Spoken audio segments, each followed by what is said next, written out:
Hey there. Thanks so much for stopping by. I'm TC. This is MBRR Media, and you guys are in for a treat today. Make sure that you share this out. We're going to have a great, challenging conversation, if you will. So, yeah. Big shout out to all the channel members. Thanks to all of you for everything that you do. I really appreciate everybody that has picked a membership support level here or over on Subscribestar. Hi, Jerry. Good to see you. AVA, thanks for being here. If you want to know how to help the channel, the best way that you can do that is to either pick channel memberships here or from Subscribestar, or I'm having my brain is wore out stroke. Or over on Subscribestar, or you can send super chats or super thank yous and share this out. Hit the like button if you're not too busy. We have several show producer level people that I want to give a shout out to. Tav, the Angry Vet from YouTube, IMAT from Subscribestar, my Anonymous. She has just done so much by way of support, like an insurmountable amount of support. It does help every single cent, every single bit, absolutely does help. And I cannot thank you guys enough.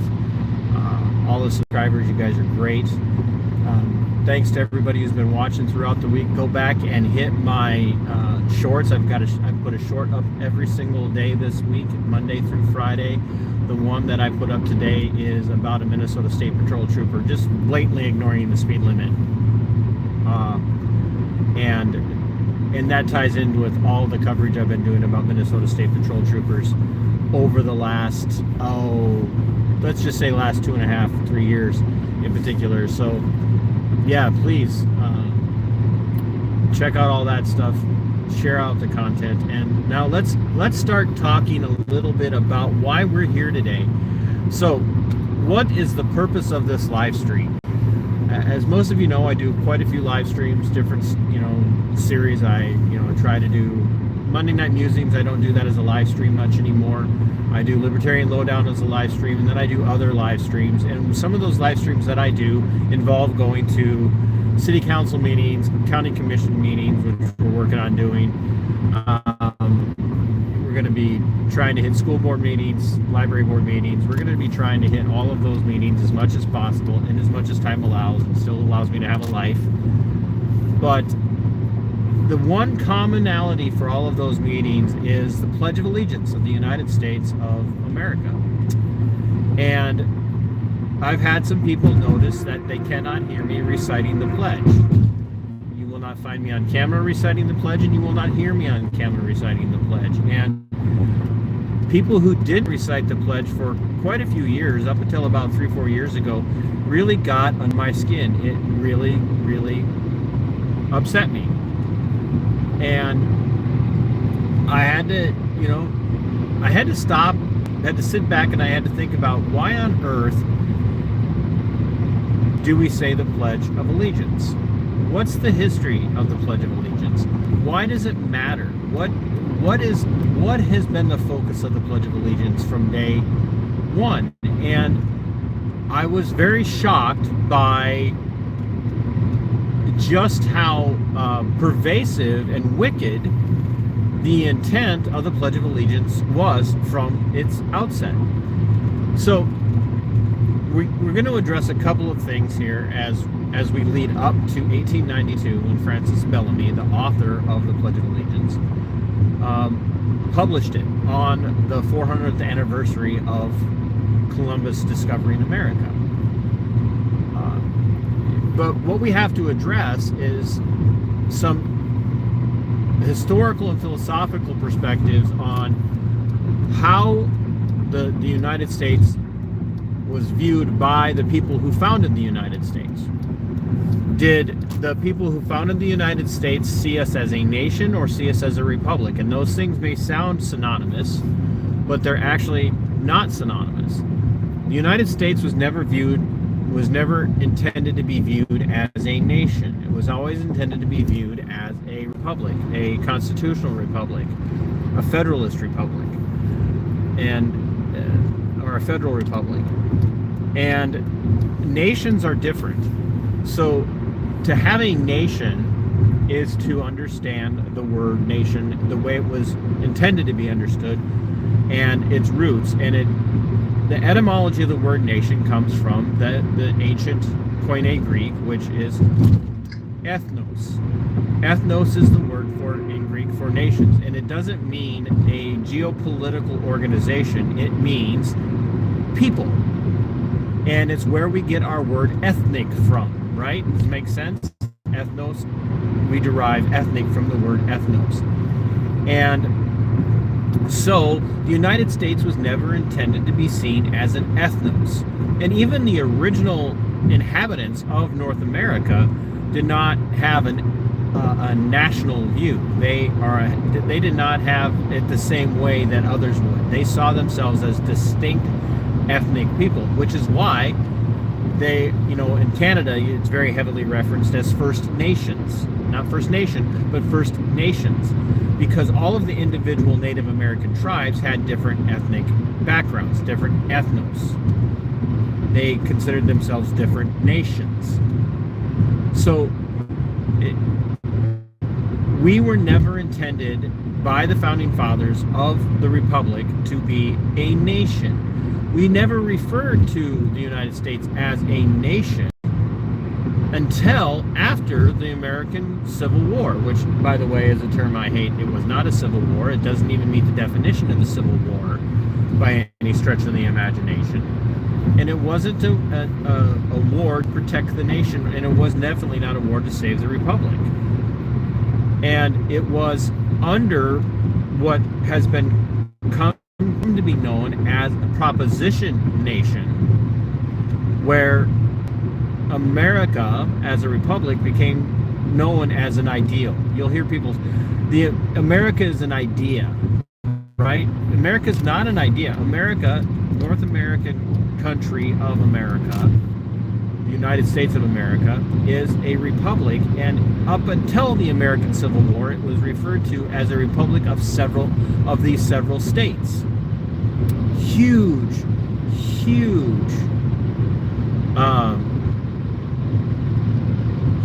clarification. Very important for people to understand the difference there. These several states. It was only after the War of Northern Aggression that we became known as the United States instead of these several states.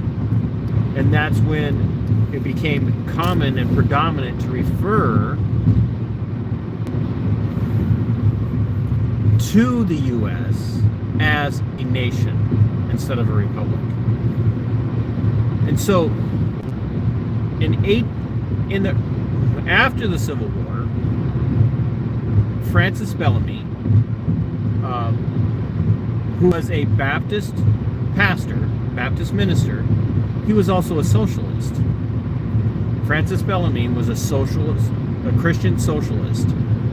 He had very strong socialist views that predated even Marxism. And he had strong ties to the Progressive Republican Party, which is what Lincoln was. The Republican Party of Lincoln's day was a progressive socialist party. And he was enamored of the idea of the United States being a nation, and he was enamored of the idea of socialism. So with some nuance, he was a progenitor of and an advocate for National Socialism. What's that sound like? But he was also an advocate for social justice, much like the Republican Party at its inception. And it remains, by the way, today, regardless of what they tell you. And so what you have to understand is that social justice is not what they make it out to be. Social justice is not where everybody is equal. Social justice is not about equality. Social justice is about equity. And that was a reality for the Republicans at the time and for Francis Bellamy. So in 1892, in an effort to instill in students a sense of national and National Socialism, an American patriotic duty to be socialist, he penned the original Pledge of Allegiance. Now, when you look at how he originally worded it, it was somewhat protective, because when you get, so let's go through it. I pledge allegiance to the flag of the United States of America, one nation, under God, and to the republic for which it stands, one nation, under God, one nation. That's very key, right? I pledge allegiance to the flag of the United States of America, to the republic for which it stands, one nation, and now we say under God. And then what do we say? With liberty and justice for all. Well, at that, first of all, Bellamy, a Christian minister, did not have under God in his Pledge of Allegiance. He did not have it there. That was not added until the 1950s, when we were dealing with the McCarthy hearings. And so Joseph McCarthy, the Wisconsin senator, had some good ideas about fighting communism, but he was also a monster. But it was only during the Red Scare of the 1940s and the 1950s where they decided we have to add under God to fight against those godless commies. That's when it was added. Up until then, the original by Bellamy did not include the phrase under God. But what he did want in the original, and they kind of counseled him against this, and he agreed to it, was with liberty, justice, and equality for all. And when he meant equality, what he meant was is everybody, and this again is a socialist perspective, he meant that everybody had all the same outcomes. Right? That's what his focus was. So he wanted liberty, justice, and equality for all in there. They talked him out of putting equality in there because there were some forces at play that just couldn't stomach equality. And I said that wrong. Equality is not an equal outcome. That's equity. Equality was that everybody has a level playing field to start from, is what they want. That everybody can have equal opportunity to succeed. And so Bellamy was an advocate not only for social justice, but for that equal status, and they wanted to keep that out. But they did adopt it, minus the word equality, equality, and then began to promote it in our government centers of indoctrination. And school children were taught this. They were teaching it in churches. They were teaching it in other civic organizations, clubs, and whatnot. And pretty soon, everybody in the United States was reciting the Pledge of Allegiance to the flag of the United States of America and to the republic for which it stands, one nation, and that was very important to these people. The one nation. They had to have the United States be seen as one nation. It's incredibly important to understand the level of indoctrination that entails, because that adding, so saying, and to the republic for which it stands, one nation, that supersedes the republic aspect. They're getting people to take their mind off of the republic and to focus on us being a nation. Well, nations are more easily ruled than republics. It's far easier to rule a nation. And it's far easier to rule a group of individuals who see themselves as a nationality. They unite behind that nationality. And so, the more I dived into this, the more I began to realize that this was used by the socialist left in the United States as far back as 1892 to begin to promote the idea of indoctrinating children and therefore indoctrinating everybody else into being submissive cattle and chattel for a strong central government. That's what Francis Bellamy wanted. And he advocated for that for years. Now, later in life, he went off the deep end and became a very hard, far-right type. But the damage was done. The minute that he wrote, published, and they began to propagate his propaganda throughout the government education system in the United States. And, you know, AVA, Veterans Affairs Media, said, like, we had to say it at the YMCA. It's so pervasive. It's everywhere in society. In American society, it's enculturated into who we are as a people. To stand up and put your hand over your heart, take your hat off your head, and pledge allegiance to the flag. Because what you're doing in that moment, when you're pledging allegiance to that flag, is you're saying, I recognize the superior power of the nation over me, and I am aligning myself with the symbol of this power. And people are going to get really upset with me for saying this, and I don't care. What makes this country, which makes the republic powerful,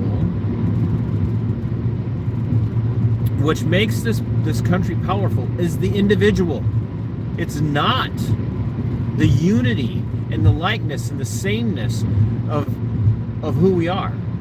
And I know we talk about how America's this great melting pot, right? Well, yeah, to a degree.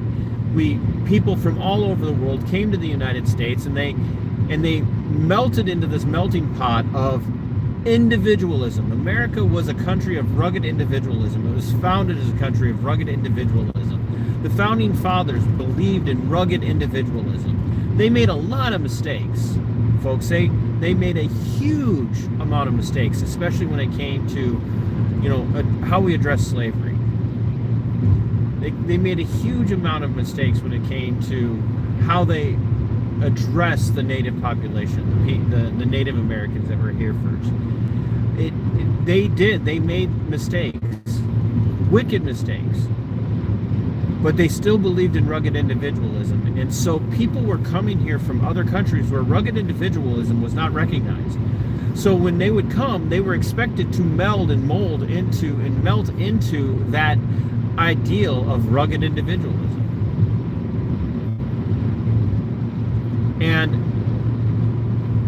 And so that's what was expected of them. And so what Francis Bellamy's socialist pledge did, it was to begin the erosion of individualism. It was to get people on the same page, saying the same pledge. And it has now become enshrined as a must for civic functions, city council meetings, county commissioner meetings, library board meetings, the gathering of the state legislatures, and federal events. Over and over and over again, we're inundated and bombarded with this pledge. Pledge your allegiance, pledge your loyalty, say these things. You must say these things. You must do these things. If you don't say this, who are you loyal to? Well, I'm loyal to the rugged individualism that's what I'm loyal to. I'm not loyal to a piece of cloth. And quite frankly, depending on where you are on the political spectrum, or where we are in the timeline of the political spectrum, the country may not represent you. Like right now, there's not a Republican or a Democrat in any predominant position that represents my views. Now, there are people lower down in positions of elected office, like Thomas Massey. Massey represents my point of views, but Thomas Massey's not my representative. He's a representative from Kentucky. Would I love to see Thomas Massey step into a role with a little bit more authority? Maybe, but at the same time, I don't recognize the authority, ultimately, of these individuals. I recognize the authority of the individualist. I recognize the authority of every single individual in the United States and what they have over their lives, of their own lives. The Pledge of Allegiance that they expect us to recite at functions is a refutation of our individualism. I just want you to think about that. A socialist wrote the Pledge of Allegiance. A socialist wrote the Pledge of Allegiance. Socialists reject individualism. And so the very intent of the Pledge of Allegiance, as it was used from the very beginning by Francis Bellamy, who was influenced by his cousin, who was a strong adherent of socialism and nationalism, who wrote a utopian book, a novel about that, was to inculcate people's minds with socialism over individualism, socialism and nationalism over republicanism. And if you hear me say republicanism and the first thing that you think of is the Republican Party, that's not my problem, that's yours. That's your rigid thought process that hears the word Republican and automatically rejects Republican. What I would say is reject the Republican Party in favor of true republicanism. Because true republicanism lends itself to individualism, which is what they were fighting, which is why Francis Bellamy put into the republic for which it stands one nation. Oneness, that unity. Hey Jen, good to see you. Thanks for being here. They wanted us to reject the individualism. They wanted us to reject republicanism, and they wanted us to be unified in a socialistic nationalism that saw that patriotism meant saying a pledge and giving an oath. And that's what it is. It's an oath of loyalty. The Pledge of Allegiance is an oath of loyalty to an overburdening, strong central, or overreaching, strong centralized government. That's what it is. There's no ifs, ands, or buts about it. That's the only way to see it. And so no, I will not say a Pledge of Allegiance. And here's the thing. If we fast forward to the 1950s, when the phrase "one nation under God" was added to the pledge, it's still a form of indoctrination. Which God? Does it, at the time it was the God of Christianity. And people who know me, who know that I'm a Christian, I know it doesn't always show, but the people who know me know that I'm a Christian. But I do not believe in Christian nationalism. I do not believe that God has a nation of people. All you have to do is listen to my commentary on geopolitical Zionist Israel to know that I don't believe that God has a nation of people. This is God's world. So I don't need to have a nationalist Christian nation. I don't have to have Christian nationalism any more than I want national socialism. And I'm talking about the national socialism of Francis Bellamy, who wrote the original Pledge of Allegiance. I don't want your indoctrination. I don't want your indoctrination for my kids, for my grandkids, or for my grandkids. But here's something else. I don't want it for you, and I don't want it for your kids, and I don't want it for your kids' kids or their kids. I don't want it for anybody's kids. Stop indoctrinating. Educate. Teach. Teach our kids about liberty. Teach our kids about freedom. Teach our kids about the pursuit of happiness in life. What it means to live those things. Teach our kids about individualism. Teach our kids about republicanism. Teach our kids about volunteerism. That's what we should be teaching them. But when we send our kids off into any center of indoctrination, and I'll point out, to this day, Baptist churches, not all of them, but especially independent fundamentalist Baptists, they fly a Christian flag, they fly the American flag, and they fly the flag of Israel. Independent fundamentalist Baptist churches, the Christian flag, the American flag, and geopolitical Zionist Israel. And they have programs like, there's a program in many fundamentalist Baptist churches that's referred to as AWANA. Approved workmen are not ashamed, is what it stands for. And it's a quote from the Bible. But they then, at the beginning of AWANAs, they pledge allegiance to the Christian flag, but they also pledge allegiance to the American flag. Well, why? They're indoctrinating the children. They want the children indoctrinated. And there again, like, folks, I believe in dogmatics. If you're a Christian, teach your children the dogmatics of your faith. If you're Jewish, teach your children the dogmatics of your faith. If you're a Muslim, teach the children the dogmatics of your faith.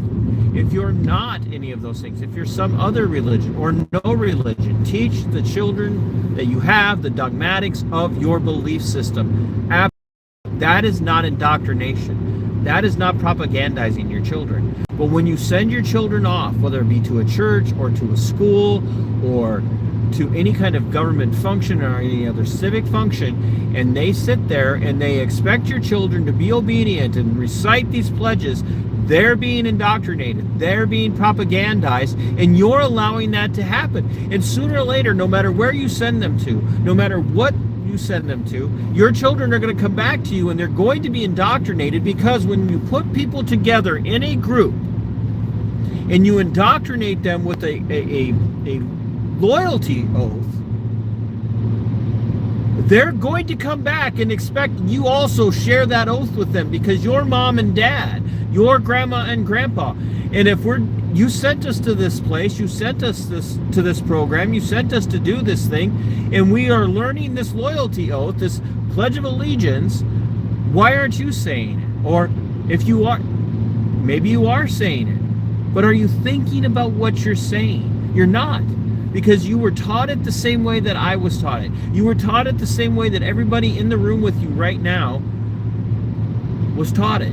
And so when you walk into that city council meeting, or you walk into that any kind of government function where they say it, you're reciting what you were taught to recite, just like all the other people around you. But then I would imagine you walk out and say, I'm an individual. You're not. You're not an individual. You're an indoctrinated servant of the state. That's a fact. You are just an indoctrinated servant of the state. And you're pledging to remain indoctrinated as a servant to the state. There's no ifs, ands, or buts about it. There's no way around it. That's what it is. You're indoctrinated. And it kills your individualism. I don't care if it's left-wing indoctrination or it's right-wing indoctrination. I'm not a leftist by any stretch of the imagination. I have so many people over the last few years, you're such a leftist, you're such a libtard. And I'm like, you clearly don't know me if you think that I'm any of those things. And the reality is, I'm an individualist. I'm a volunteerist.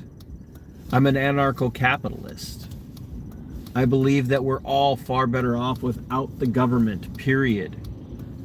Self-governance is the only way to govern a community. And to govern a community through governance means that we stop looking to a piece of cloth where we stand and we put our hands over our heart and we recite a bunch of words that we don't even understand the meaning of,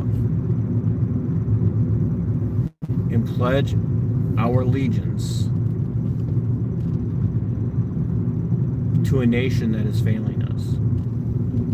And I know I used the word nation there. It was calculated. What you think of as a nation was never intended to be a nation. What it has become is antithetical to the Republican form of governance that our founding fathers were trying to give us. It's failing you. It's failing you no matter who's president right now. It's failing you whether Donald Trump is president. It's failing you whether Kamala Harris is president. It's failing you. But you still pledge allegiance to it. You still pledge your loyalty oath to it. And the reality is I don't need to be loyal to it. It needs to be loyal to me. It needs to swear allegiance to me. That's what matters. That's what's supposed to happen. You know, JFK, for all of his good and all of his bad, had this statement that I think is probably one of the most dangerous when you really think about it. He's quoted as having said, in a time of great upheaval and catastrophe in the U.S., he's quoted as having said, "Ask not what your country can do for you, but what you can do for your country." No, folks. What can you do for yourself? And then what can you do for others around you? That's the questions you should be asking. I don't live to serve the country.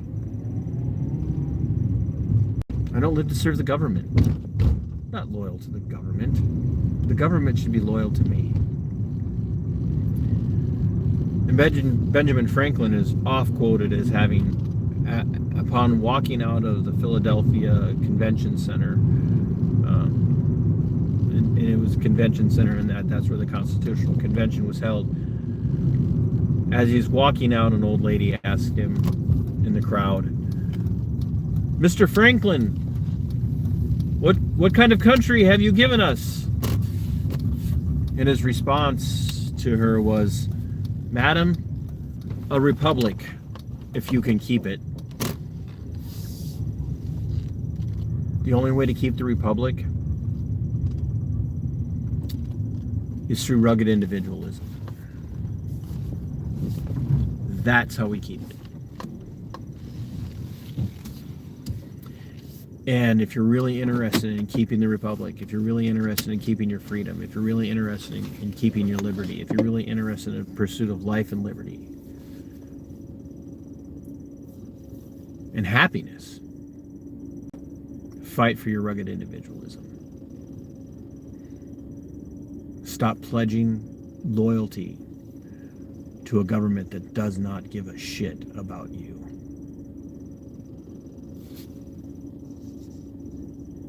Sic semper, Tyrannis.